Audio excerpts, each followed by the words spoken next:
이 호세아 12장의 말씀을 통해서 영적 관리 이런 제목으로 함께 말씀을 나누도록 하겠습니다. 네, 오늘 서론의 말씀을 보고 본론의 말씀에 가서 말씀을 전체를 두 개의 대주로 나눠서 함께 말씀을 나누도록 하겠습니다. 서론입니다.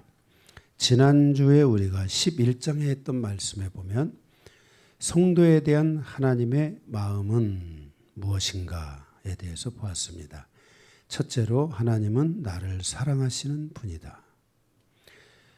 이스라엘이 어렸을 때부터 하나님께서 그들을 사랑하셨다 그랬습니다. 사랑했기 때문에 내 아들을 애굽에서 불러냈다. 이렇게 말씀하고 있습니다. 그들의 노예의 삶에서 그들을 불러냈고 죄악된 세상에서 그들을 불러냈고 어둠의 영으로 덮여 있었던 곳에서 하나님께서 이스라엘을 불러냈다는 것입니다.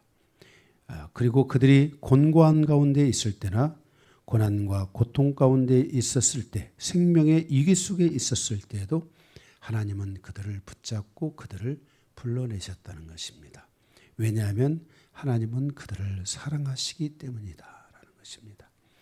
오늘 우리가 지난주 말씀에서 다시 한번 기억해야 될 것은 하나님은 이렇게 하나님을 믿는 자들, 하나님을 사랑하는 자들, 하나님께서 에서는 미워하셨어도 야곱은 사랑하셨다라고 말한 것처럼 하나님이 세상의 모든 사람을 다 사랑하지만 하나님께서 특별히 여러분들을 더 사랑하신다는 것을 기억하고 세상의 모든 어둠과 아픔과 고통에 하나님이 다 개입하는 것은 아니지만 하나님은 여러분의 삶에 고통과 아픔과 역경과 이런 모든 삶에 대해서 하나님은 개입하셔서 여러분과 함께 하신다는 것을 기억해야 됩니다.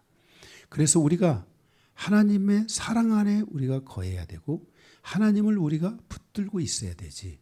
만약에 우리가 하나님을 떠나 있다든지 우리가 어둠 속에 계속 있다든지 그럴 때 하나님은 우리와 온전한 동행을 이루실 수 없습니다. 왜냐하면 하나님은 어둠에 개입하시지 않습니다. 우리 안에 계신 성령도 내주하시는 성령이지만 내가 계속 이 어둠 속에 있게 된다면 이 성령은 나로부터 멀리 떨어져 있는 것 같이 나의 마음속에 저 한 구석에 마치 성령님이 계시는 것과 같이 성령님이 우리에게서 감동이나 그 어떤 것도 느껴지지 않게 될 수 있다는 것을 우리는 기억해야만 할 것입니다. 하나님은 여러분을 사랑하십니다. 지난주 말씀에 그래서 하나님은 사랑하시기 때문에 사람의 줄, 사랑의 줄로 우리를 이끌어 주신다라는 겁니다. 사람의 줄이라는 것은 나의 인생에 매우 중요한 줄입니다. 우리의 인생에 있어서 사람을 통해서 우리는 모든 삶들이 결정되고 또 진행된다고 해도 과언이 아닐 것입니다. 저도 저의 인생을 살아오는 과정에 있어서 저에게 저의 인생의 중요한 순간에 중요한 이 사람의 줄이 있었습니다. 이 사람의 줄은 하나님께서 사랑의 줄이다. 하나님이 그를 사랑하기 때문에 하나님이 그 사람을 붙여주신 것이다. 그 사람을 만나게 하신 것이다. 라고 이렇게 말씀하고 있습니다.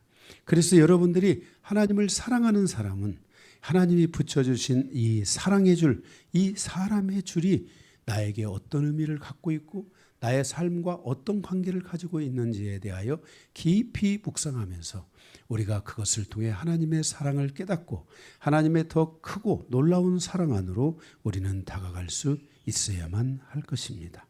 그래서 그가 사랑하는 자들의 어깨에 있는 무거운 짐을 덜어준다라는 것입니다. 여러분 무거운 짐이 있는데 여러분의 그 무거운 짐을 누가 덜어줍니까? 바로 사랑에서 하나님이 붙여준 그 사람이 여러분의 어깨에 무거운 짐을 들어주는 겁니다. 하나님은 그를 통해서 하나님은 그 사람을 통해서 당신의 사랑을 우리에게 끊임없이 드러내고 있다는 것을 우리는 기억해야만 할 것입니다. 그뿐 아니라 하나님은 우리에게 먹을 것도 주십니다. 자, 우리에게 먹을 것을 주는 이는 누굽니까? 사람입니다. 사람이 먹을 것 주지 여러분 공중에 떨어진 것 먹습니까? 예? 그래요? 여러분 매일매일 밭이나 이런 데 서리하려 다니면서 그 남의 밭에 들어가서 먹을 거 훔쳐다가 그렇게 먹습니까? 아니잖아요. 예, 여러분의 모든 삶의 그것들은 다 사람을 통해서 주시는 겁니다. 그죠? 예, 나의 옆에 있는 사람이 열심히 일해서 그가 공급한 물질을 통해 내가 먹고 싶은 모든 것을 먹습니다. 그러니 그 사람이 나에게 얼마나 소중한 사람입니까? 내 인생의 사람의 소중함을 알고 그럴 때 여러분들이 하나님의 사랑의 소중함을 알게 되고 다시 말해서 하나님을 사랑하는 자 그는 곧 형제를 사랑하고 형제를 사랑하지 않는 사람은 이웃을 사랑하지 않는 사람은 하나님을 사랑하지 않는 것입니다. 그래서 이 놀라운 하나님의 사랑의 이 질서 이것이 우리에게 가져다주는 축복이 무엇인지를 우리는 알고 나의 옆에 있는 사람에 대해서 기도해주고 인내하고 참고 견디면서 그 사람이 나의 사람이 될 수 있도록 우리는 최선을 다해서 함께 노력하며 또 믿음으로 나아가야 될 줄로 믿습니다. 이렇게 하나님의 사랑을 받는 사람에게 이렇게 하나님의 은혜가 오게 되는데 이 은혜를 잃어버리게 되면 안 됩니다. 왜 이 은혜를 잃어버냐면 아까 이 하나님의 사랑은 하나님의 사람입니다 그랬잖아요. 이 사람의 힘이다 그랬잖아요. 그런데 우리가 이 사람의 힘이 오다가 보면 이게 하나님의 사랑이잖아요. 그걸 이 사랑을 다른 별로 은혜라고 그러잖아요. 그런데 이렇게 사람의 힘이 내게 오다 보면 어느 날 마치 이 힘이 자기의 힘인 것처럼 사람이 착각하기 시작한다는 것입니다. 그래서 이것이 자기의 힘이라고 생각할 때 이것이 자기의 능력이라고 생각할 때 이것이 자기의 이기적인 것이라고 판단하기 시작하고 자기로부터 자기가 노력해서 자기가 뭔가를 해서 된다고 생각하는 이런 생각을 할 때부터 하나님의 은혜가 빠져나가기 시작하는 것입니다. 우리의 삶에 많은 은혜와 많은 축복은 타인으로부터 나에게 오고 있는 것입니다. 여러분이 열심히 해서 되는 게 아니라 그러나 우리가 열심히 하지 말라는 게 아니라 우리가 열심히 해도 우리가 열심히 또 함으로 또 그 에너지와 그 은혜가 내게 와야 되는데 그 에너지는 하나님이 보내신 사랑의 힘이라는 것을 알아야 됩니다. 그래서 여러분들이 여러분의 인생에 있어서 뭡니까? 여러분 안에 이 영성을 통해서 사람의 이 축복을 하나님이 주신 영적인 그런 그 은혜들을 통해서 여러분들이 이 사람의 이 축복을 이끌어낼 줄 아는 이런 은혜가 여러분들에게 있어야 되고 이 모든 것들이 하나님으로부터 우리에게 온다는 사실에 대해서 여러분들이 기억을 꼭 하셔야 될 줄로 믿습니다. 아멘. 그래서 하나님께서는 이 이스라엘을 북이스라엘을 축복하셔서 에브라임을 축복하셔서 하나님께서 이들에게 수없이 많은 주변에 있는 많은 나라들을 붙여주시잖아요. 그죠? 그런데 그것을 그 사람들을 우리가 대적하고 싸우고 그 사람들을 시기하고 미워하고 적으로 만들고 이렇게 되면 안 됩니다. 우리가 다윗 시대에 위대한 것은 그런 모든 축복들을 그런 모든 은혜들을 다윗의 시대 자기 것으로 만들 수 있었다는 거예요. 아멘. 작은 한 사람이 자기에게 베푼 것마저도 소중하게 여길 때 그것이 문제를 풀어가는 바로 키포인트가 된다는 것을 다윗은 우리에게 가르쳐주고 있는 것입니다.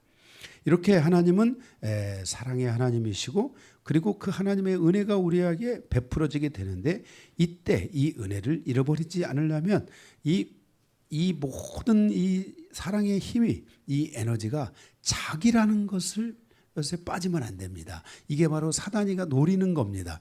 야, 네가 힘이 세졌잖아. 네가 잘해서 그렇잖아. 네가 뭘 하니까 그렇잖아. 이렇게 우리가 착각하는데 그게 아니고 하나님이 베푸신 은혜다. 정말 서로가 서로를 향해서 당신이 있기에 이것을 우리가 항상 기억하는 이런 질서들이 우리에게 필요합니다. 그런데 만약에 이렇게 하나님의 은혜가 사라지게 되고 자기 힘만 남게 되면 우리 인간은 삶이 건조해지기 시작합니다.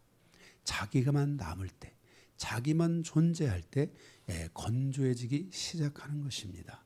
그래서 우리는 최선을 다해서 저도 가정에 가면 빵점이지만은 그래도 저는 어쨌든 10점을 맞으려고 노력합니다. 20점을 맞으려고 노력해요. 여러분들을 서로를 향해서 이렇게 정말 최선을 다해 가려고 하는, 격려하려고 하는 10점이라도 많겠다는 90점, 80점, 90점 맞는 사람은 제가 말할 것도 없습니다. 저는 거기에 비교가 안 되기 때문에 말할 것도 없지만은 10점이라도 맞아야 되겠다. 내가 조금이라도 잘해야 되겠다는 이러한 마음을 우리가 가지게 될 때 그 안에서 우리는 하나님의 이 사랑이 더 풍성해지게 되고 거기에 은혜가 더 넘치게 되면서 하나님의 공급하시는 은혜들이 더 풍성해질 줄로 믿습니다. 아멘. 너는 내 힘으로 사는 거야. 너는 나 때문에 사는 거야. 하는 이런 이 못돼 먹은 것들은 다 여러분들이 오늘 회개하고 축사하고 아멘. 그렇게 여러분들이 정말 당신 때문에 내가 살고 있는 것입니다라고 이렇게 고백을 하는, 나는 항상 그 고백은 10점짜리 그거는 제가 늘 하고 있어요. 나는 당신 때문에 살고 있습니다. 이거 10점짜리인데 이것마저 없으면 저는 이제 큰일 나거든요. 그래서 저는 이걸 잊어버리지 않으려고 제가 항상 노력하면서 살고 있습니다. 그래서 여러분들도 항상 그렇게 해서 여러분들은 저처럼 살지 마시고 80점, 90점 맞으면서 사시기 바랍니다. 네. 그 다음에 하나님은 이렇게 사랑의 하나님이고 은혜를 더하시는 하나님일 뿐 아니라 하나님은 신실하신 하나님이라는 것입니다. 이렇게 하나님은 신실하셔서 하나님은 우리를 놓지 않는다는 것입니다. 하나님은 우리를 버리지 않는다는 것입니다. 그래서 이런 부분들이 우리에게 굉장히 중요한데 우리가 조금만 어려워지고 우리가 조금만 힘들어지면은 마치 하나님이 나를 놓아버린 것처럼 하나님이 나를 버린 것처럼 우리가 그렇게 순간적으로 우리도 모르게 돌아갈 수 있거든요. 응? 우리의 생각 속에서 너 하나님 버렸잖아.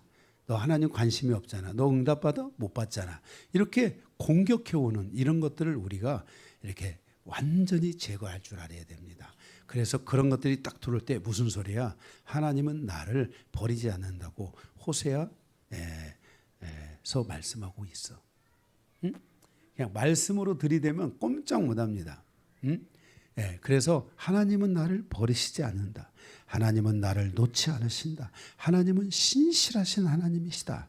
라는 것을 우리는 기억해야 됩니다. 만약에 하나님께서 지금 이들을 심판할 수밖에 없다면 오늘 지난주 말씀에 아드마 스보임과 같이 두지 않기 위함이다. 그러니까 하나님은 우리의 여정에 있어서 우리의 이 실패를 최소화하기를 원하십니다. 왜냐하면 뭔가 여러분들이 근거지만 있다면 여러분들은 다시 충분히 일어날 힘이 갖게 되거든요. 그러니까 다 잃어버리는 자는 그걸 우리가 다 잃어버리면 뭐라고 그러죠? 부도라고 그러잖아요. 그죠? 우리가 이 부도의 인생을 살면 안 되잖아요. 그래서 하나님은 우리의 것을 다 정말 내가 너무나 잘못했을 때 하나님이 내가 너무너무나 잘못됐을 때 하나님이 여러분을 향하여 징계의 어떤 심판의 책찍을 다시 대신다면 그것은 하나님이 다 잃지 않게 하기 위함이다. 하나님께서 지금 이 북이스라엘과 남유다에 대해서도 북이스라엘에서도 하나님께서 그들을 싹쓸이 하시잖아요. 그런데도 그 속에서도 하나님이 그들을 살리시잖아요. 그죠? 그런 것처럼 하나님께서는 정말 우리가 이런 지경에까지 가면 안 됩니다. 정말 우리가 우리의 인생이 부도의 인생, 멸망의 인생 이런 거 가면 안 됩니다. 이런 것이 마치 하나님이 거기서 나를 긍휼히 여기겠지. 그건 어떻게 알아요? 여러분이 긍휼을 여김을 받을 수 있을지 없을지는 그거는 위기 상황에서는 인간이라는 것은 이 육신이라는 한계성과 함께 이 사단의 이 공격이라는 것을 뭐예요? 이것을 우리가 받지 않을 수 있는 자신이 없기 때문에 위험한 거예요. 그래서 이러한 극한 상황으로 우리의 신앙이 내달아지는 것은 우리가 이것을 가져서는 안 됩니다. 우리가 이런 신앙생활, 더군다나 우리가 지금 이방인에 대해서는 하나님께서 이방인에게 열어주신 것은 이 영광스러운 그 삶을 열어주신 거잖아요. 여러분들은 이스라엘에 대해서는 치유하고 회복하는 삶을 열어주셨어요. 그런데 하나님은 이방인에 대해서는 영광스러운 삶을 열어줬어요. 이런 부분들이 말라기에 다 예언되어져 있고 성경에 우리에게 말씀되어지고 있잖아요. 예수님이 이 땅에 오셔서 우리에게 이스라엘은 희년을 맞이하려면 몇 년을 기다려야 돼요? 예? 49년을 기다려서 50년째 돼야 희년이잖아요. 이스라엘은 지금도 그런 질서를 가지고 살아가잖아요. 그런데 예수 그리스도 안에서는 우리는 희년을 기다리는데 얼마나 걸려요? 매일이 희년이에요. 예수님이 우리에게 딱 선포해 준 것은 매일이 희년이에요. 매일이 회복이야. 매일이 그냥 다 모든 것이 정상적으로 가는 삶인 거야. 이게 여러분들이 이 영광 안에서 여러분들이 살아가야 되고, 오늘 넘어졌어도 여러분은 내일 언제 그랬냐는 듯이 딱 그냥 일어나는 거야. 아멘? 언제 그랬느냐는 듯이 그냥 딱 일어날 수 있는 이 은혜를 하나님이 이방인에게 주셨다는 걸 알아야 돼요. 그래서 이 이방인의 때가 언제까지 남아있을지 모르지만은 여러분들은 이 영광을 향해서 가야 되고 이 영광을 바라보는 신앙생활을 해야 돼요. 응? 아멘? 그래서 여러분들이 믿음으로 구하고 하나님이 정말 여러분들의 삶에 열어주신 것들을 믿음으로 바라보면서 가는 이 삶을 연다면, 그래서 우리가 지난 역사를 통해서 놓고 볼 때 유대인이라고 하는 민족은 뭐 그들이 많아봐야 뭐 1,000만 명, 2,000만 명, 지금 이스라엘의 인구가 얼마인지 모르지만 대략적으로 잘 모르지만은 얼마 안 되잖아요. 그런데 지구상에 존재하는 이방인은 70억이에요. 60억, 70억. 겜도 안 되는 숫자인데 그 이방인에게 베풀어 주신 하나님의 축복, 그 영광은 어마어마한 거예요.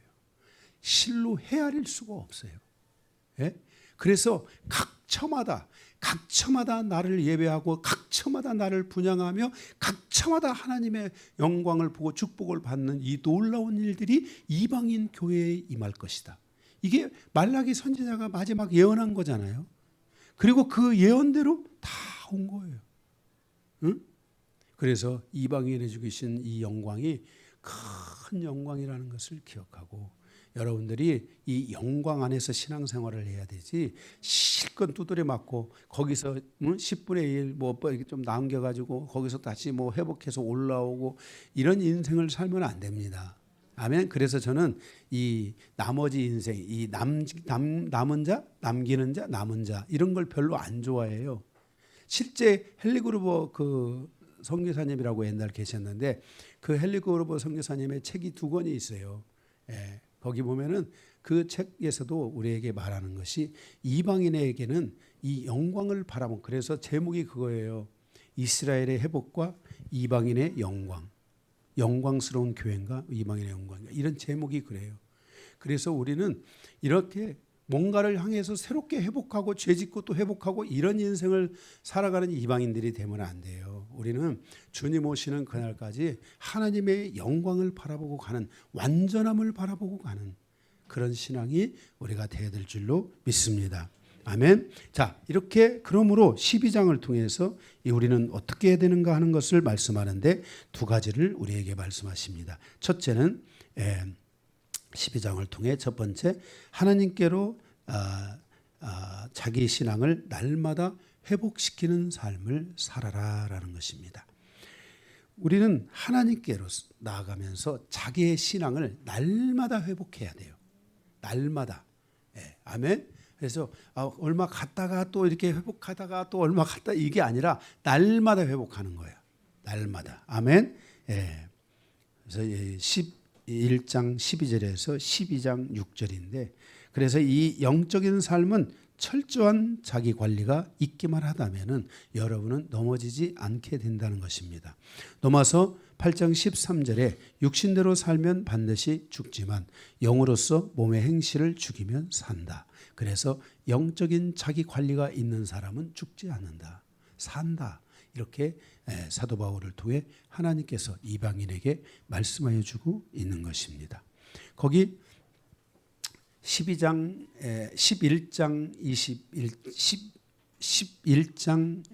12절에 보면 에브라임은 거짓으로 이스라엘 족속은 속임수로 나를 에워싸고 유다는 하나님 곧 신실하시고 거룩하신 자에 대하여 정함이 없도다 그랬습니다.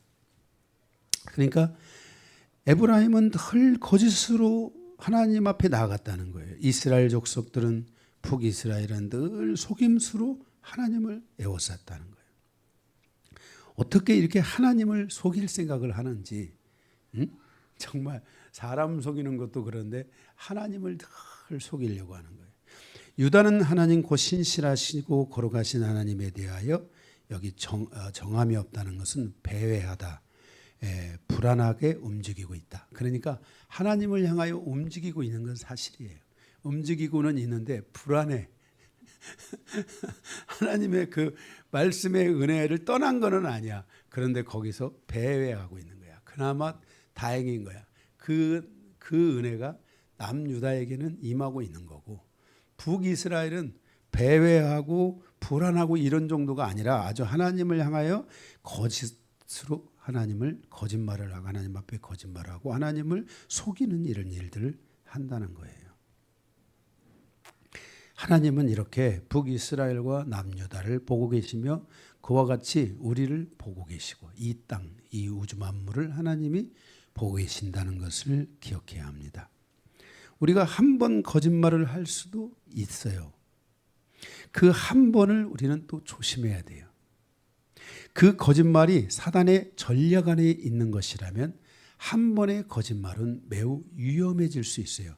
그래서 여러분들이 한 번 거짓말을 했고 거기서 확 돌아섰다면 여러분들은 사단의 전략 아래에 있지는 않을 거예요. 정말 우리의 연약함 때문에 한 번 거짓말을 할 수 있어요. 그런데 거기서 확 돌아서는 사람은 그 사람은 실수예요. 정말 자기가 넘어진 거예요. 그런데 한 번 거짓말을 했는데 그 한 번의 거짓말은 더 다른 거짓말로 이어지게 하는 것이 사단의 전략이에요. 이 전략에 우리가 넘어가면 안 돼요.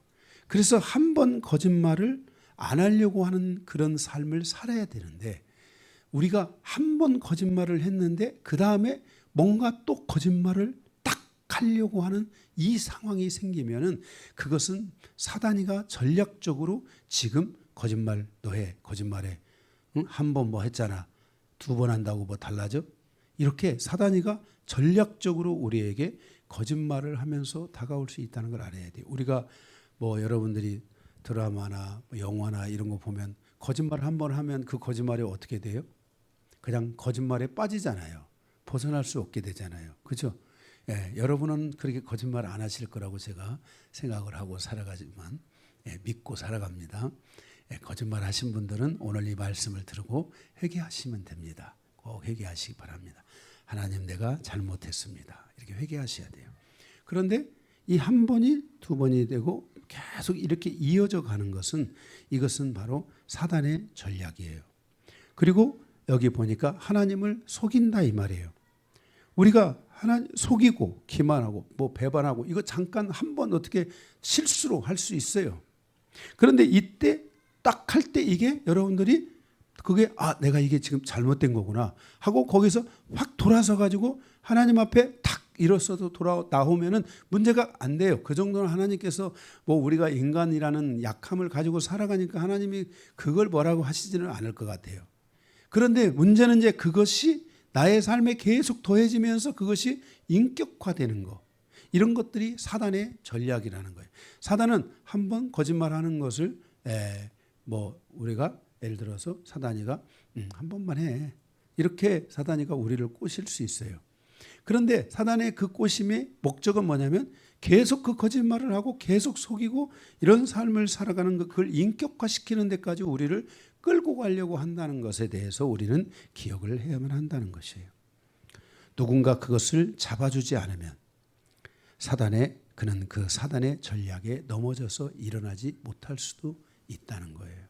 그래서 우리는 사단의 이런 전략을 기억해야 돼요. 그래서 사단은 언제든지 속이고 언제든지 배반을 때리고 언제든지 거짓말하는 이 사단의 이 악함에서 오는 이러한 생각을 우리가 품고 있으면 안 돼요. 이런 전략적인 것에 넘어지면 안 돼요. 오늘 여러분들이 이 말씀을 듣고 혹시라도 이런 것들이 있다면 오늘 완벽하게 다 회개하고 여러분들이 이러한 사단의 전략에서 오늘 말씀과 함께 완전히 벗어나시기 바랍니다. 이건 지금 예수님께서 이 호세아 선지자를 통해서 북이스라엘의 마지막 끝에 얘기하는 거예요. 그런데 여기서도 하나님이 이것을 회개하고 돌아오면 어떻게 할 수도 있어요? 돌이킬 수도 있다는 거예요. 왜냐하면 하나님이 사랑하는 백성들이기 때문에 돌이킬 수 있다는 거예요. 근데 이 돌이키지 못한 게 북이스라엘의 문제지만 그래서 우리가 이런 것들을 버려야 돼요. 그리고 사단이는 이렇게 우리 안에 생각에 와서 우리를 계속해서 이렇게 속이고 배반하게 하고 우리를 기만하고 우리 거짓말하고 이것을 계속해서 이렇게 가져가면서 사단이가 우리에게 와서 속삭이죠. 야, 너 어제 거짓말했으니까 오늘 한 번만 더 해. 그래서 한 번 더 하잖아요. 그러면은 한 번, 야 1357이잖아. 이렇게 한 번 더 하면 두 번 가면 이제 걸리는 거야. 세 번. 그죠?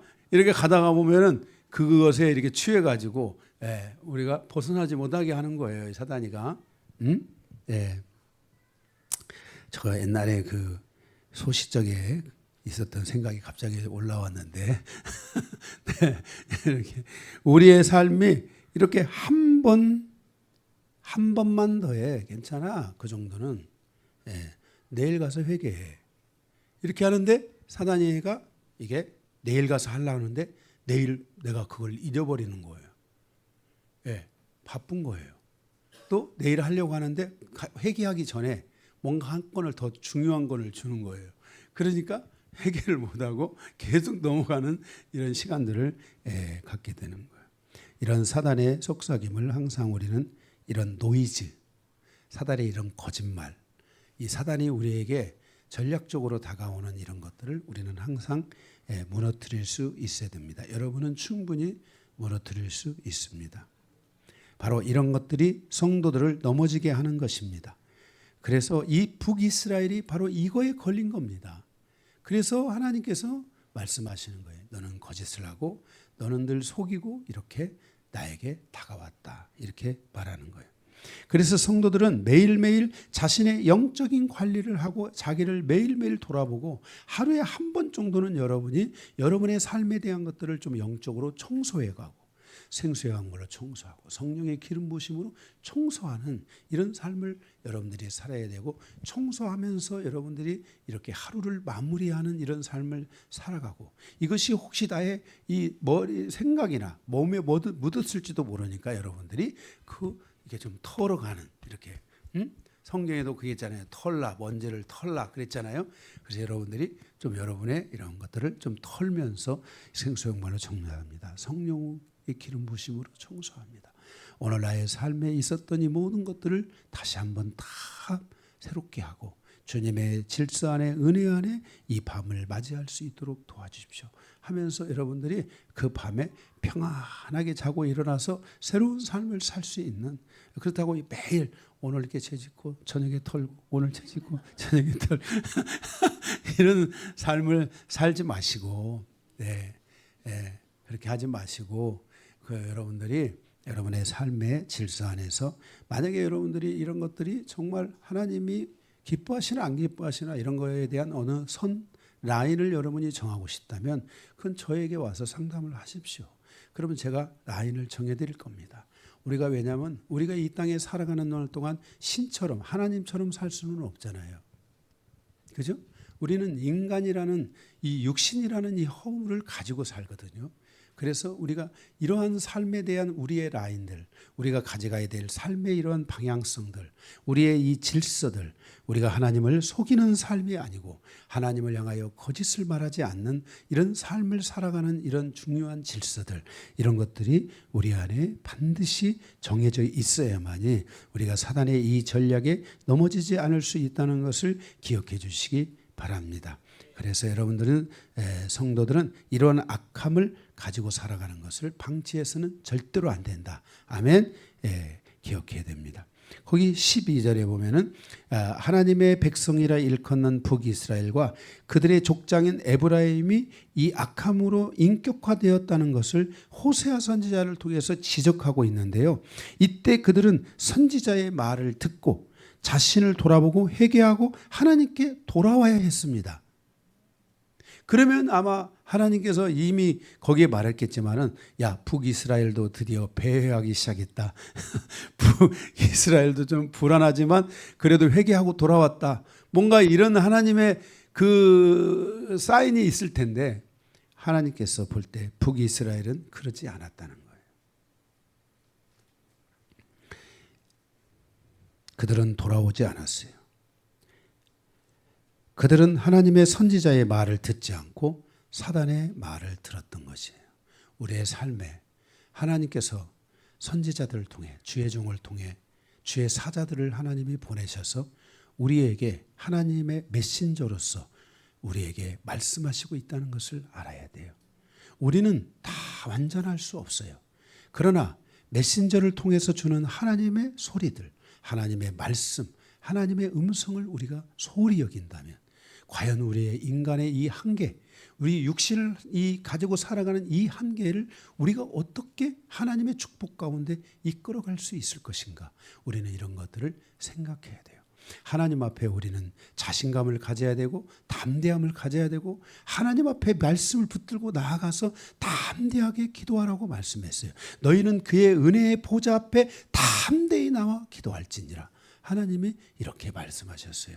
그래서 우리의 삶에 고난이 있는 내가 하나님을 붙들었는데 우리의 삶에 고난이 왔다면 그 고난에 대한 책임이 나에게 있는 게 아니라 하나님께 있다는 것을 여러분들이 분명하게 확신해야 되고 그리고 그 고난에 대한 하나님이 반드시 그 고난을 견뎌낸 것에 대한 그 고난을 이겨낸 것에 대한 그 고난에 대하여 인내한 것에 대한 하나님의 보상이 반드시 우리에게 있다는 이 믿음을 여러분들이 가질 때 여러분들이 건강한 신앙생활을 할 수 있게 되는 것입니다.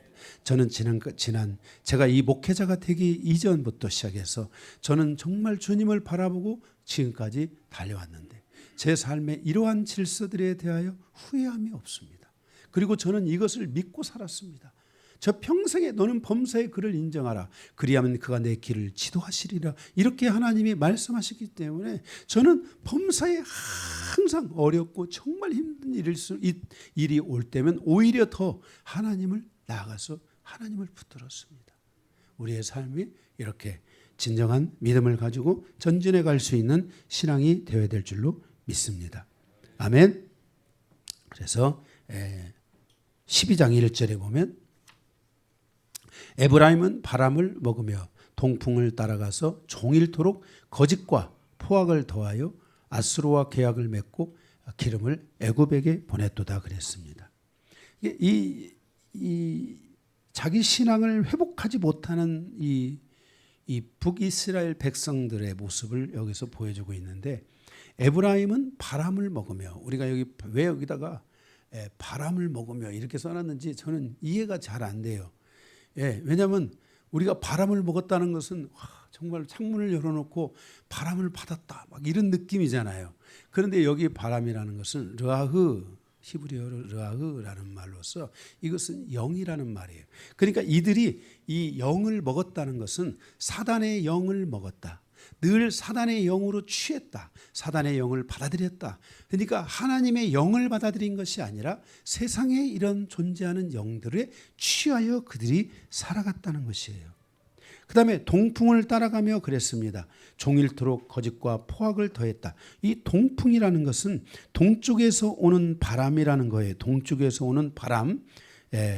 이 바람의 흐름은 바로 이방인의 영적 흐름으로서 태양신의 흐름을 말하는 것이고요. 그 결과 그런 영적 흐름에서 오는 거짓과 포악이 그들을 계속해서 따라갔다는 것을 말씀하고 있습니다.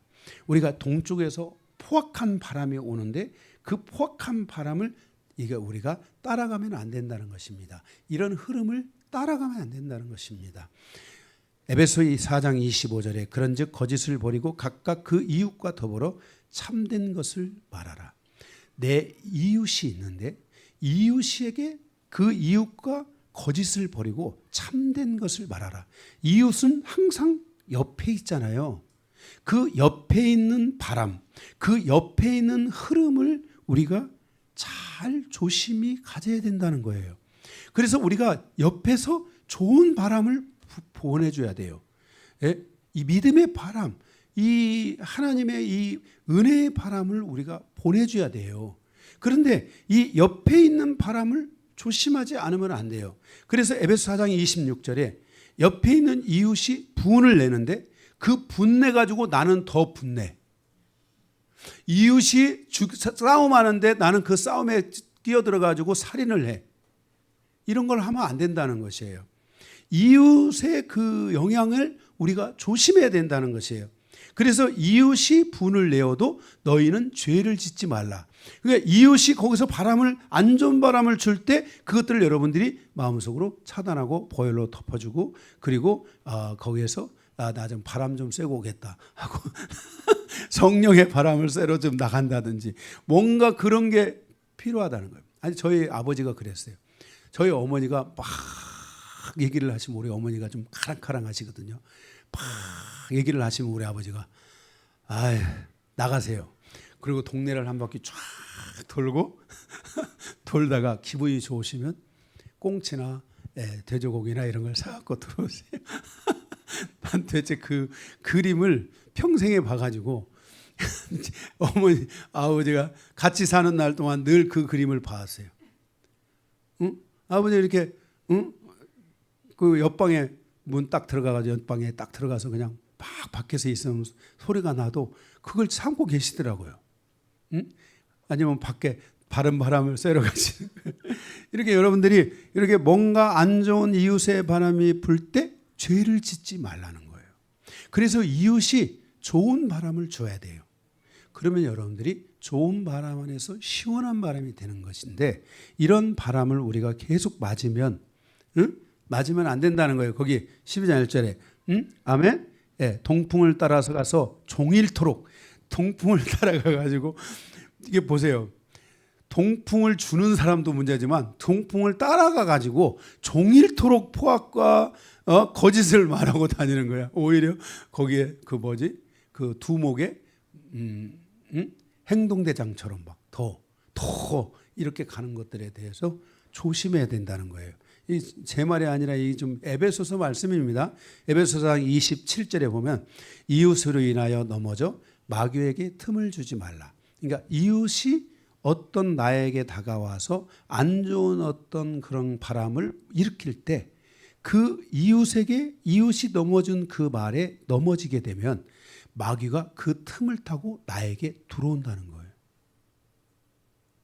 그래서 이런 일이 일어나지 않도록 해야만 한다라는 거예요. 그래서 서로가 서로를 향하여 좋은 바람을 줘야지 이 마귀의 틈을 그 바람에 넘어지도록 해서 거기에 마귀가 틈 타고 들어오게 하면 안 된다는 거예요. 그래서 여러분들이 이런 것들을 항상 우리가 조심해서 이 옆에서 오는 바람 그걸 늘 잘 살피시기를 바라고 옆에서 우리가 좋은 바람들 서로가 많이 주시기를 바랍니다. 예? 아멘. 예, 여러분이 좋은 바람 주세요. 전 지금까지 제가 40한 얼마에 한 지금 45년, 6년, 7년의 신앙생활을 해오면서 저의 좋은 강점은 뭐냐면 항상 옆에 있는 사람에게 좋은 바람을 줬어요. 예, 정말 이 좋은 바람을 주면 부흥이 옵니다. 그래서 정말 제가 저를 나타내려고 하는 것이 아니라 제가 가는 교회마다 교회가 부흥이 됐어요. 좋은 바람을 줬어요. 응? 그래서 여러분들이 이렇게 좋은 바람을 주는 사람이 오면은 여러분들의 삶에 부흥이 옵니다. 예. 그리고 여러분은 영원히 하나님 앞에 주님 오시는 날까지 이 주님이 주시는 이 하나님의 영광과 물권이 이 열려 있는 삶을 살아야 돼요. 아멘. 네. 그래서 좋은 바람 돼야 됩니다. 동풍 따라가면 안 된다는 거죠. 그다음에 그런 것들 때문에 포악을 더하여 앗수르와 계약을 맺고 하나님과 계약을 깨뜨려 버리고 앗수르와 계약을 맺는 거예요. 이 앗수르는 여러분들 이게 우리가 옆에 있는 사람을 잘못하면 조심해야 될 것이요. 그 사람이 나를 칠 수가 있어요. 앗수르처럼. 그다음에 여기 애굽에게 기름을 갖다가 준다는 거예요. 애굽에게. 하나님만이나 잘 섬기지. 그 애굽에게 가서 그 조공을 기름을 바치고 올리브유를 바치고 이런 걸 한다는 거예요. 우리가 이런 삶을 살아가면 안 된다는 거예요. 아멘. 그래서 우리가 애굽에게 그런 것들을 가져가는 게 아니라 애굽을 그것을 의존했다는 거잖아요. 우리는 항상 하나님을 의존하면서 살아가는 삶이 돼야 돼요. 그러니까 사람이 나에게 하나님이 보내시는 사랑이 돼야지 이 사람이 나에게 사단의 출구가 되고 이 동풍이 되면 안 된다는 거예요. 이해가 되세요? 그래서 이 동풍 이런 것들이 사람이 동풍을 가져다 주는 사람이 아니라 우리가 하나님의 사랑을 가져다 주는 사람이 우리가 돼야만 할 줄로 믿습니다. 아멘. 그래서 2절에 보면은 여호와께서 유다와 논쟁하시고 야곱을 그 행하실 대로 벌하시며 그 행위대로 보응하시라 했어요. 하나님은 그들이 선택한 대로 어떻게 하신다는 거예요? 보응하신다는 것을 말씀해 주고 있습니다. 3절에 보면은 여호와께서 유다와 논쟁하시고 야곱을 그 행실대로 2절 했죠. 3절 보면 야곱은 모태에서 그의 형의 발꿈치를 잡았고 또 그 힘으로는 하나님과 겨루되 그랬어요. 야곱이 누구인가를 말하고 있어요. 야곱은 모태에서부터 영적인 축복을 얻으려고 한 사람이라는 거예요. 이 야곱이 이렇게 모태에서부터 하나님의 축복을 얻으려고 했던 이 야곱인데 지금 잘못된 바람의 흐름을 통해서 이 야곱의 그 자녀들이 넘어지고 있다는 거예요. 그는 하나님과 겨루어 이겼다고 했어요.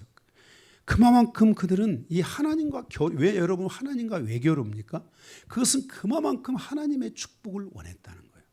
여러분들이 정말 하나님 앞에 이 하나님의 이 축복을 달라고 은혜를 달라고 간절히 원하는 이 삶을 살아가야 돼요. 정말 여러분들이 얼마나 여러분들은 그것을 간절히 원하고 있는지 모르지만 정말 여러분들이 여러분의 힘으로 살아가는 자가 아니라 정말 하나님의 축복으로 살아가는 자. 그래서 아무리 내가 많은 능력이 있다 할지라도 지혜로운 사람, 정말 하나님이 기뻐하는 사람은 그 능력을 내려놓고 하나님께서 도와달라고, 하나님이 함께 해달라고. 우리가 다윗의 시편이 그래서 위대한 거잖아요. 다윗은 정말 그 모든 걸 가진 능력 있는 그가 종이었지만은 그 다윗의 시편을 통해서 그는 끊임없이 하나님의 말씀을 붙들고 하나님을 붙들고 하나님 앞에 나가 기도하잖아요.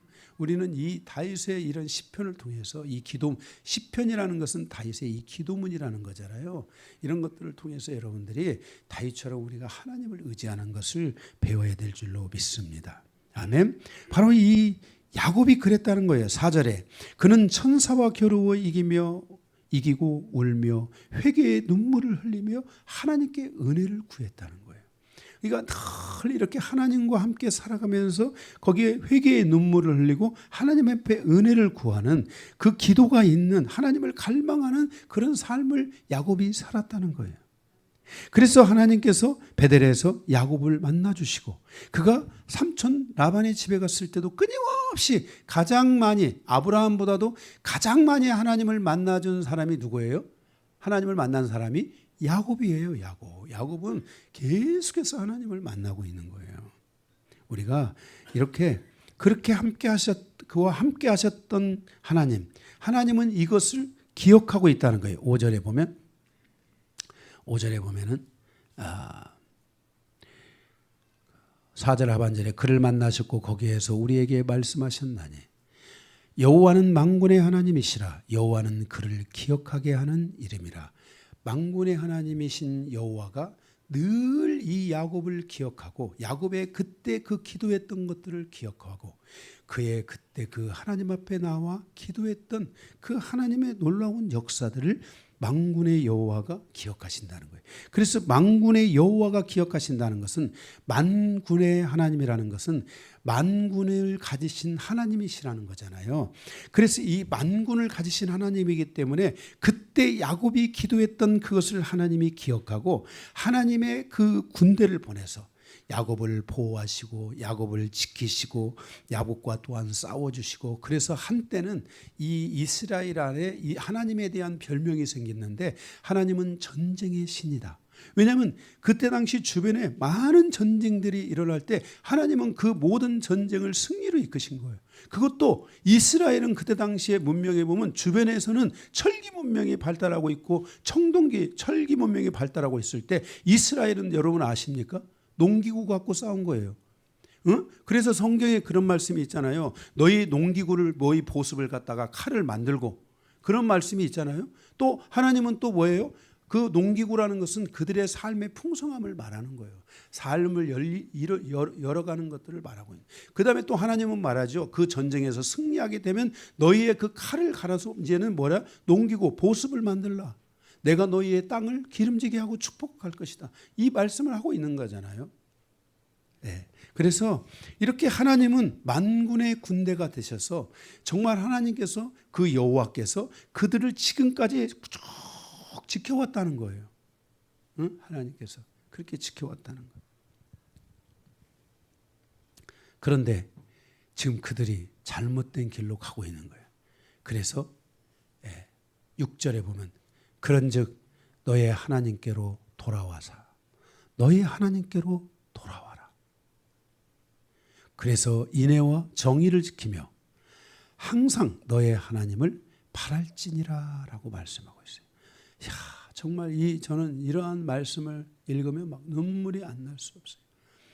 마지막 그 멸망을 향하여 가는 그들에게 하나님께서, 이 호세아가 누굽니까? 창녀를 데려다서 하는 선지자잖아요. 이러한 비유와 이러한 과정을 통해서 그 선지자가 그 창녀를 사랑하는 것처럼 너희가 창녀된 자들인데 여호와께서, 그 선지자 되신 여호와께서 그를 품고 이스라엘을 품고 살고 있다는 것을 말씀하시면서 그가 절규하잖아요. 너가 누구냐? 말씀하시고 너는 그러므로 내게로 돌아와라. 이렇게 말씀하시는 거예요. 그리고 너는 인애를 지키라. 정의를 지키라. 항상 하나님을 바라보는 영적 눈을 가져라 라고 말씀하고 있는 거예요. 인애를 지키라. 헤세드잖아요. 너희의 의인됨을 지켜라. 의인됨, 너희가 하나님의 사랑을, 의인이라는 것은 하나님의 사랑을 가진 자들이에요. 하나님의 사랑 안에 있는 사람이거든요.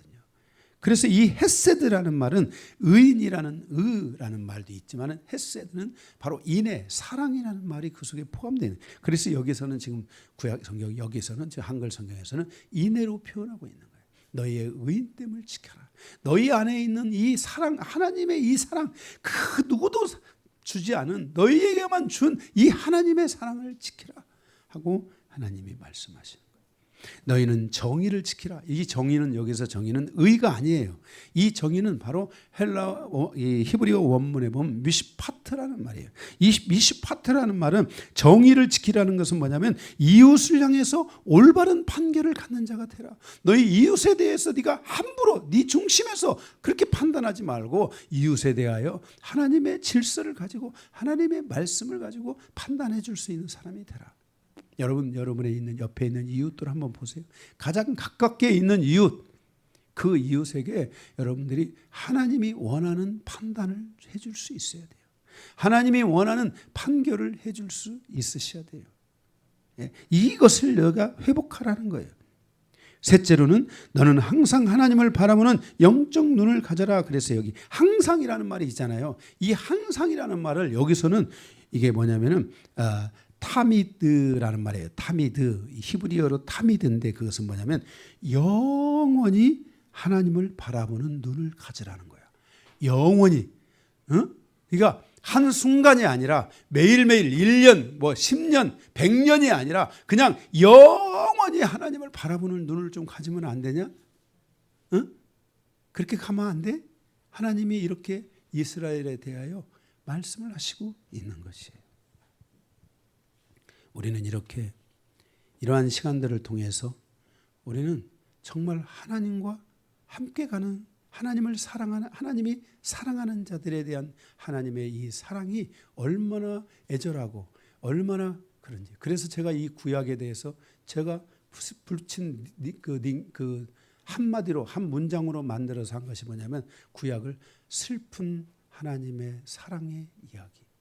하나님의 사랑의 슬픈 이야기. 제가 이렇게 구약을 제가 붙인 거예요. 이름을. 왜냐하면 하나님의 그 사랑이 너무 슬픈 거야. 이스라엘을 향하여 그렇게 정말 하나님이 사랑하는데 저는 그래서 제가 이 에레미야를 읽을 때 막 많이 울었어요. 눈물의 선지자이기도 하지만은 정말 이렇게 이스라엘이 하나님의 사랑을 저버리고 남유다가 마지막 하나님의 이 사랑을 저버리고 그 하나님의 궁전에 어마어마한 우상들을 갖다가 섬기고 이런 정말 이 모습을 바라보며 이 하나님의 사랑이 너무 슬픈 거예요. 내가 너를 사랑한다 사랑한다 하는데 이 사랑이 너무나 슬픈 거예요. 응? 슬픈 사랑을 새드 엔딩이라고 합니까? 너무 슬픈 거예요. 부흥이라는 것은 하나님께 돌아가는 것입니다. 부흥의 삶을 유지하기 위해서는 항상 자기에 대한 영적 관리를 해야만 하는 것입니다. 오늘 이 멸망 앞에서 하나님께서는 호세아 선지자를 통해 북이스라엘과 이 말씀을 듣는 모든 이들을 향하여서 매일매일 항상 자기의 영적 관리에 최선을 다하라는 것을 우리에게 말씀해 주고 있습니다. 두 번째로 땅의 질서를 배우지 말고 하늘의 질서를 배우라고 말씀하고 있습니다. 7절에서 14절입니다. 우리의 믿음이 하나님께 집중할 수 있는 상태가 되려면 땅의 질서를 배우는 것이 아니라 하나님의 영적 질서에 항상 머물러 있는 습관을 가져야만 한다는 것입니다. 거기 7절에 보게 되면 그는 상인이라 그랬습니다. 손에 거짓 저울을 가지고 속이기를 좋아하는도다 그랬습니다. 그는 상인이라 케안이라. 너희는 그는 누구냐면 케안 가나안 사람을 말하기는 가나안 사람은 이게 속이는 사람이에요. 그러니까 이들이 가나안 땅에 들어가서 거기 있는 백성들을 다 죽인 게 아니잖아요. 그 살아있는 사람들이 있을 거 아니에요.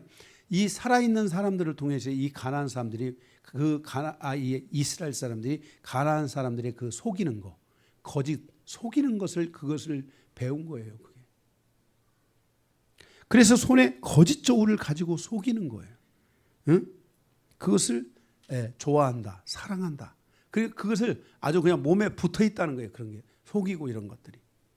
응? 우리가 이 중동 사람들, 이 사람들이 여러분 거짓말 안 할, 율법 아래에 있으니까 거짓말 안 할 것 같죠? 엄청나게 거짓말 잘합니다. 엄청나게. 그래서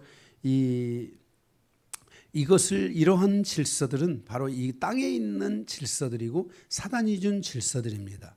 그래서 우리가 이런 것들을 가지고 속이면 안 된다는 것입니다. 8절에 보게 되면은 에브라임이 말하기를 나는 실로 부자라 내가 재물을 얻었는데 내가 수고한 모든 것 중에서 죄라 할 만한 불의를 내게서 찾아낼 자가 없으리라 하고나니와 그랬어요.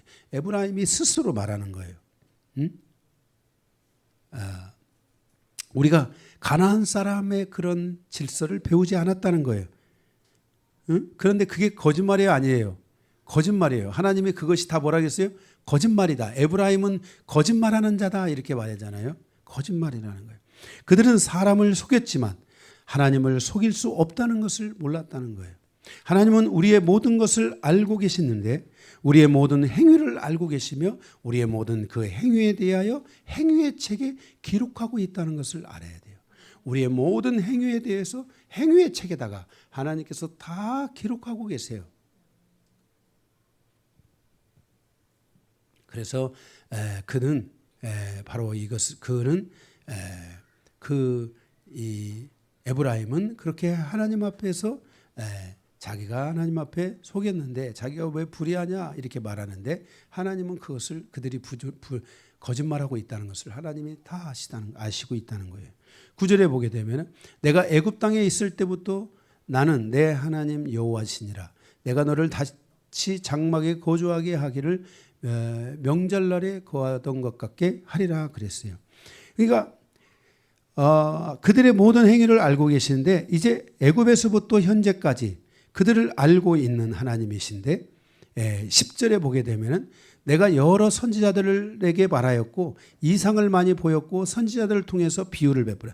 그러니까 선지자들을 보내서 계속해서 하나님이 그들에게 말했고 그들의 그 행위의 악함을 비유를 통해서 보게 했고 알려줬고 그래서 그러한 저울을 속이고 하나님을 속이고 이렇게 그 하나님의 질서 밖에 있는 삶을 살지 않도록 선지자들을 통해서 계속해서 말씀을 했다는 거예요. 그것을. 하나님만 섬기도록 충고했다는 거예요. 그런데 그렇게 하지 않았고 11절에 보면 길르앗은 불의한 것이냐? 과연 그러하다. 그들은 거짓되도다. 길갈에서는 무리가 수송아지로 제사를 드리며 그 제단도 밭이랑에 쌓인 돌무더기 같더라 그랬어요. 그래서 계속해서 그들이 우상을 섬기는 것에 대해서 하나님이 지적을 하고 있는 거예요. 그러니까 그 땅에 있는 이웃이 갖고 있는 잘못된 바람, 이 잘못된 바람, 이 동풍을 계속 그들이 맞으면서 이게 이스라엘은 그 나라적으로 보면은 서풍을 맞을 수가 있어요, 없어요? 없어요. 왜냐하면 이 지중해 거의 걸터 있는 거고 다 동쪽이잖아요. 그러니까 이 동쪽 지금 보면 동쪽에 있는 무리들이 이스라엘을 향하여 우호적인 나라가 있어요, 없어요? 거의 없어요. 그냥 없다고 봐야 돼요. 지금 뭐 여러 가지 뭐 평화 조약을 맺고 이렇게 했지만 이게 언제 이제 돌아설지 모르고 원래는 평화 조약도 없었어요. 응? 이 동쪽에 있는 이 세력에 이 바람을 계속 맞을 수밖에 없는 그런 상황이에요. 예? 그런데 그것을 이겨내지 못하고 우상 숭배에 빠진 것을 지적하고 있어요. 12절에 야곱이 12절을 보면은 야곱이 아람의 들로 도망하였으며 이스라엘이 아내 얻기를 위하여 사람을 섬기며 아내를 얻기 위하여 양을 쳤고 그랬습니다. 그러니까 야곱이 삼촌 라반의 집으로 피신하였을 때 하나님께서 그들을 보호하셨잖아요. 그런데 그들은 그 땅에 있는 우상을 가져와 가지고 그 우상을 버렸어요, 안 버렸어요? 버리지 않고 계속해서 그것을 가지고 있는 거예요. 12절에 보면 야곱이 삼촌 라반의 집으로 피신하였을 때 하나님께서 그들을 보호하셨잖아요. 그죠? 보호하셨고 그들은 그 땅에서 하나님께서 함께 하시고 그들을 보호하셨지만 그들은 그 땅에서 우상을 가지고 온 거예요. 13절에 한 선지자로 그들을 출애굽시키셨잖아요. 한 선지자 모세잖아요. 그죠? 모세를 통하여 그들을 출애굽시키신 거예요. 이스라엘은 그 선지자의 보호를 받아. 그래서 이스라엘 민족은 독특한 것이 뭐냐면은 이렇게 구약에 보면 구약의 이 성경이 39권이잖아요. 이 39권을 누가 다 기록을 했어요? 어떤 직분을 가진 사람이? 선지자의 직분을 가진 사람이 다 기록했잖아요. 그래서 구약은 선지자 39권, 신약은 사도를 통해서 27권이 기록된 거잖아요. 그런데 이 이스라엘의 독특한 것은 뭐냐면 하나님께서는 이 이스라엘에 계속 선지자를 보냈다는 거예요. 그러니까 우리가 그 사사기는 이스라엘의 역사의 서론이라고 했잖아요, 제가. 그리고 사무엘상하, 열왕기상하, 역대상하 이렇게 에스라, 느헤미야, 에스더 그 다음에 그 뒤에 보게 되면은 또 뭐 이사야, 에레미야 막 쭉 다 나오잖아요. 이렇게 어쨌든요. 그 아주 말라기까지 나오잖아요. 이러한 이스라엘의 그 역사 속에 하나님은 항상 누구를 보내신 거예요? 선지자를 보내셨어요. 왜냐하면 선지자들을 통해서 하나님이 그들을 건져내시려고 했던 거예요. 하나님께서 모세를 통하여 그들을 출애굽시키고 하나님께서 그 선지자의 보호를 받았잖아요. 그 이스라엘 백성들이 광야에서 우상을 섬겨가지고 그들이 거기서 막 하나님께서 그 불뱀인가 뭔가를 보내가지고 막 다 죽이잖아요. 물려서 다 죽잖아요. 죽어요, 안 죽어요? 막 지금 계속 죽어가고 있는 거예요. 그런 상황에서 모세가 하나님 앞에 나가서 손을 들고 막 하나님 앞에 막 하나님, 응? 이 백성에게 은혜를 달라고, 이 백성에게 은혜를 달라고 막 그렇게 하면서 이 백성을 이렇게 버리시겠냐고 하고 막 그렇게 기도를 하는 거예요. 모세가 하나님 앞에. 그러니까 하나님께서 거기서 길을 주는 거예요. 첫 번째 길은 뭐냐면은 하나님께서 모세에게 너는 가서 아론에게 가서 이스라엘 하나님의 복음을 전해라. 그래서 아론이 막 가서 막 만나는 막 그 제사장들이 막 가서 복음을 전하고 막 이렇게 하면서 막 사람들이 그 속에서 죽어가는 거예요. 그 복음을 듣고 죽은 사람들은 구원을 얻는 거야. 응? 하나님께서 이렇게 그 어마어마하게 그들을, 그리고 나중에 그 불뱀 사건인가 거기에 가서 보면 하나님께서 노소로 뱀을 만들어 가지고서 그들을 보는 자들은 살게 하시는 이런 은혜를 베푸시잖아요. 그때 그 기도하는 그 모세는 레위 지파로서 제사장이 아니잖아요. 그런데 이 모세는 그 백성의 지도자로서 그들에게 나가서 항상 하나님 앞에 가서 기도했던 거예요. 그래서 모세가 위기적 상황이 있을 때마다 가서 기도하고, 이스라엘 백성이 광야에 처음 도착했을 때 시내산에 올라가서 하나님의 부름을 받고 올라가서 금식하면서 거기서 하나님 앞에 기도를 드리잖아요. 그리고 하나님의 언약을 달라고, 말씀을 달라고 기도한 것이잖아요. 그죠? 네. 그래서 우리가 이런 모든 과정에서 하나님께서 이 선지자들을 통해서 이스라엘을 이렇게 보호하셨는데, 그런데 14절 에브라임이 경노하게 함이 극심하였으니, 이렇게 하나님이 보호하였는데 에브라임이 뭐라 했어요? 이게 원어에 보면은 에브라임이 하나님을 경노하게 하였다라는 것입니다. 그러니까 하나님을 이게 노하게 하셨다는 거예요. 에브라임이 하나님을 노하게 했다. 이들의 행위가, 이들의 거짓말이, 이들의 속이는 것들이, 이들의 나쁜 저울들이, 이들의 삶의 믿음 밖에 있는 모든 삶의 방식들이, 우상 숭배가 하나님을 경노하게 만들었다는 거예요.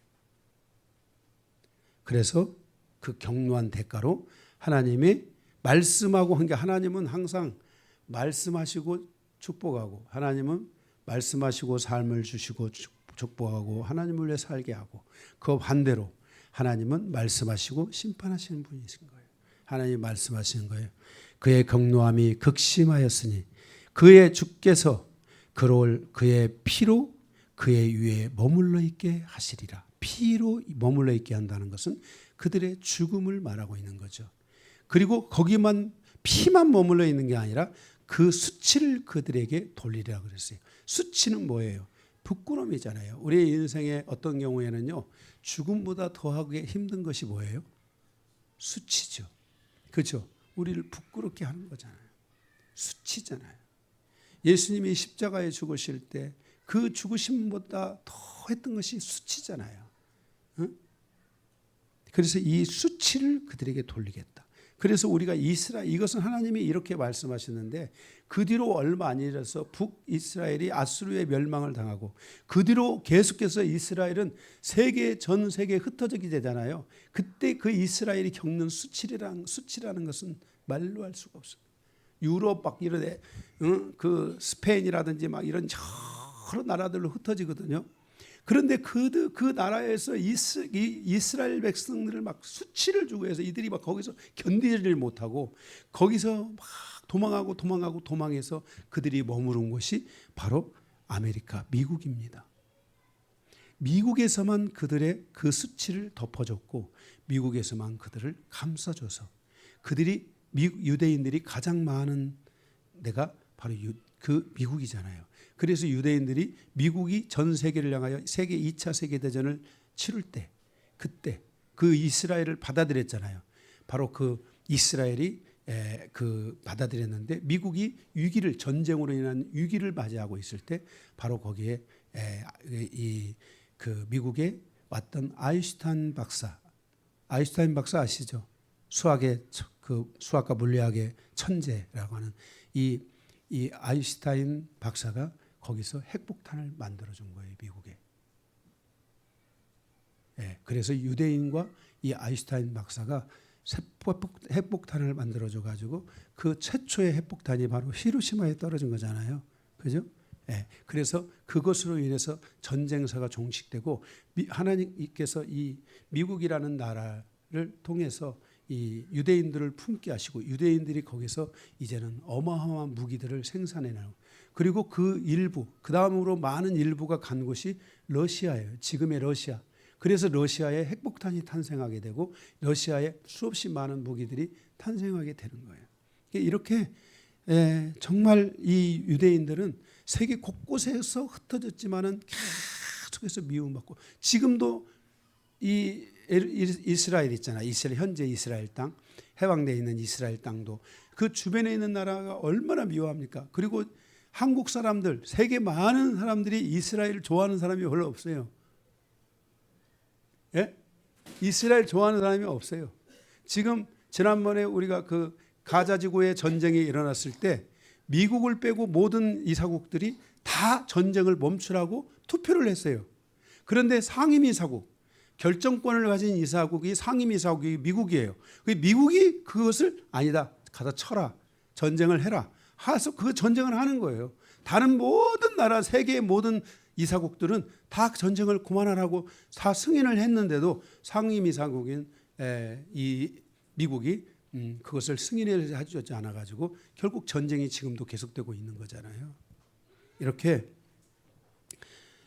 하나님께서는 북이스라엘에게 이렇게 선지자들을 통해서 하나님의 이 경고의 메시지를 주시고 이렇게 했지만 이스라엘은 이것을 마음에 담지 못했습니다. 그들은 하나님께로 돌아갈 수 있는 믿음을 완전히 잃어버렸던 것입니다. 성도는 자신의 믿음을 지킬 줄 알아야 합니다. 사도 바울도 자기의 믿음을 지켰다라고 고백하고 있습니다. 우리의 믿음이 우리의 마음에서 매일매일 빠져나가서 우리의 믿음이 바닥을 이루게 된다면 그것은 큰 위기로 다가오고 그 하나님의 심판을 받을 수밖에 없는 위기에 처한다는 것을 알아야 됩니다. 우리는 우리의 믿음이 빠져나가지 않도록 매일매일 영적으로 무장해야 되고 우리의 믿음을 지키고 돌아볼 줄 아는 그리고 우리의 믿음을 소중하게 여길 줄 아는 성도로서의 삶을 살아가야 될 줄 믿습니다. 말씀을 마치겠습니다.